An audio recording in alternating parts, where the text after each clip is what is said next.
So this idea of marketing to the lay consumer, has anybody had particular success with, say, things like come to a rehearsal, or very small scale, intimate meetings with your organizations that you found works particularly well? And I'm actually more interested to see in some of the smaller organizations we have amongst us.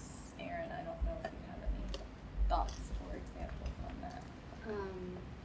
In terms of getting lay people to come to rehearsals? What have you found works? I have found it's easier to get artists in than non-artists.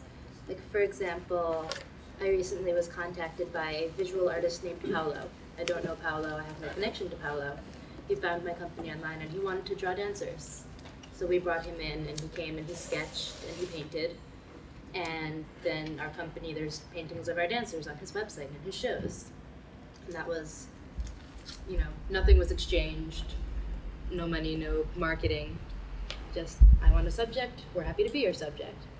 We've had a couple musicians come in. We might be interested in making a work for a ballet, or maybe you'd be interested in doing a ballet with our music. I find that getting those people in and involved is fantastically easier than other people. Like, this is a side conversation that I had with my brother's fiance, who was a second grade teacher. I asked them if they were coming to my next show. No. Why not? I don't like to sit in seats. They don't like to sit in theater seats. And these are people I'm related to, so. Arrange for them to stand. That might be an idea.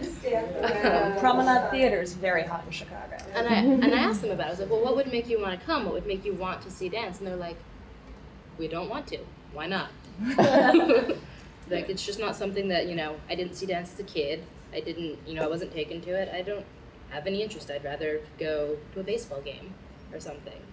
And so, like, it's been my personal project to try to talk to people such as them, be like, well, how would we get you interested? How would we get you in there? Because dance isn't just for dancers. Like, I also find, like, when I go to see the New York City Ballet, everyone in the audience is either significantly older than me or also a dancer, I found. And it's like, how do we bridge that gap? How do I get people, such as my brother, into a theater? And that's kind of one of my projects. One of the issues that the organization I work for had was that we have a volunteer base that comes through our school work. And whenever parents' children graduate from high school, we lose them as volunteers. So there's been a concerted effort. How do we retain and how do we develop volunteers that have no relation to our school? And the answers that our volunteer people found were answers that were completely relatable to building patronage for ticket sales. And it was just something that nobody really thought about. To say, well, volunteers are going to be motivated by many of the same reasons and feelings as a ticket buyer. What we found is sort of what you were talking about. It's less at this higher level and it's more on the ground level with the individual patrons. It's finding those things that motivate them. It's finding those things that they want.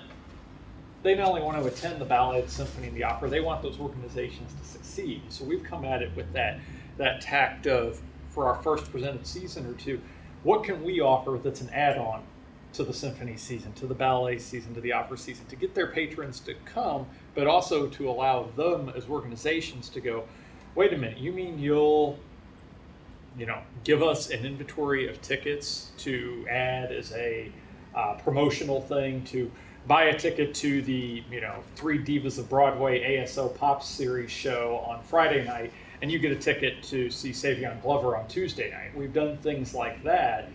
Coming to the venue is what's important, not specifically seeing Company X, Company Y, Company Z. Dana, I'm going to pick on you. She kind of has this three-prong attack thing going on, and it's really fascinating. So if you want to kind of share.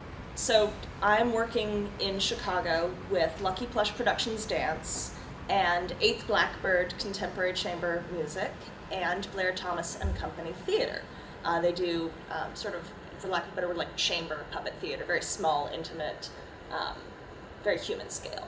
So it is through Creative Partners that I'm working with all three of these organizations. And Creative Partners is a collective fundraising effort donors can say, I want to give to 8th Blackbird, I want to give to Lucky Plush, and great. You give $1, that dollar goes to 8th Blackbird, that dollar goes to Lucky Plush. But someone says, oh, this Creative Partners thing. If I support Creative Partners, that is supporting Lucky Plush and 8th Blackbird and Blair Thomas, and hey, I'm already a fan of 2 of those companies. So if someone gives to Creative Partners, every dollar we raise above our operating budget gets split in thirds between the 3 companies.